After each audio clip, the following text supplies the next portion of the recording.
آپ صلی اللہ علیہ وآلہ وسلم نے فرمایا کہ ابو بکر سے کہو کہ وہ نماز پڑھا دے۔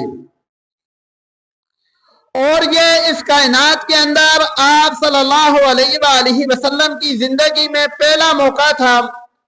کہ آپ صلی اللہ علیہ وآلہ وسلم موقع پر موجود ہیں، گھر میں موجود ہیں، اور مصلی رسول پر ابو بکر صدیق رضی اللہ تعالیٰ عنہ کو کھڑا ہونے کا کہہ رہے ہیں۔ ورنہ جب تک اللہ کے نبی صلی اللہ علیہ وآلہ وسلم موجود ہوتے، کوئی انسان بھی، کوئی صحابی بھی مصلی رسول پر آ کر نماز نہیں پڑھاتا تھا۔ اور جب آپ صلی اللہ علیہ وآلہ وسلم کہیں سفر پر جاتے تھے تو اپنا نائب منتخب فرما جاتے تھے کہ میرے بعد آپ نے نماز پڑھانی ہے۔ لیکن اپنے ہوتے ہوئے اگر اللہ کے نبی صلی اللہ علیہ وآلہ وسلم نے کسی کے بارے میں فرمایا ہے تو وہ ابو بکر صدیق رضی اللہ تعالی عنہ ہیں کہ ان سے کہو کہ وہ نماز پڑھائیں۔ ابو بکر صدیق رضی اللہ تعالی عنہ کی بیٹی سیدہ عائشہ رضی اللہ تعالی عنہ آپ صلی اللہ علیہ وآلہ وسلم کی زوجہ محترمہ ہیں، تو وہ فرمانے لگی کہ اللہ کے رسول ابو بکر ایک رقیق القلب آدمی ہے، ابو بکر صدیق رضی اللہ تعالی عنہ کا دل بہت نرم دل ہے،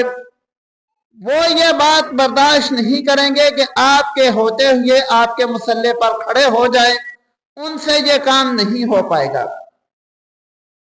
تو آپ صلی اللہ علیہ وآلہ وسلم نے سختی سے حکم دیا کہ ابو بکر سے کہو کہ وہی نماز پڑھائیں۔ اور یہ بات آج کے دور میں بھی ہے کہ آج کا مسلمان بھی تقریباً یہی خیال کرتا ہے، اور جمعے کے خطبے میں بھی یہی الفاظ سننے کو ملتے ہیں، ارحم بامتی امتی ابو بکر، کہ میری امت میں اگر امت کے لیے کوئی سب سے زیادہ رحم دل انسان ہے تو وہ ابو بکر ہیں۔ اور یہی بات سیدہ عائشہ رضی اللہ تعالی عنہ نے بھی کہی تھی کہ آپ کے ہوتے یہ اللہ کے رسول ابو بکر کیسے آگے کھڑے ہوں گے، ان کا دل اتنا مضبوط نہیں ہے کہ وہ آپ کے ہوتے ہوئے مصلی پہ کھڑے ہو جائیں۔ لیکن اللہ کے رسول نے حکم دیا کہ نہیں، ابو بکر ہی مصلی پہ کھڑے ہوں گے۔ اور یہ بات پھر بعد میں آنے والے واقعات نے ثابت کر دی کہ جتنا حوصلہ سیدنا ابو بکر صدیق رضی اللہ تعالی عنہ کا تھا شاہد ہی کسی صحابی کا ہو۔ چنانچہ جب سیدنا ابو بکر صدیق رضی اللہ تعالی عنہ خلیفہ بنے تو آپ کی خلافت میں ایسے ایسے واقعات ہوئے کہ ان کو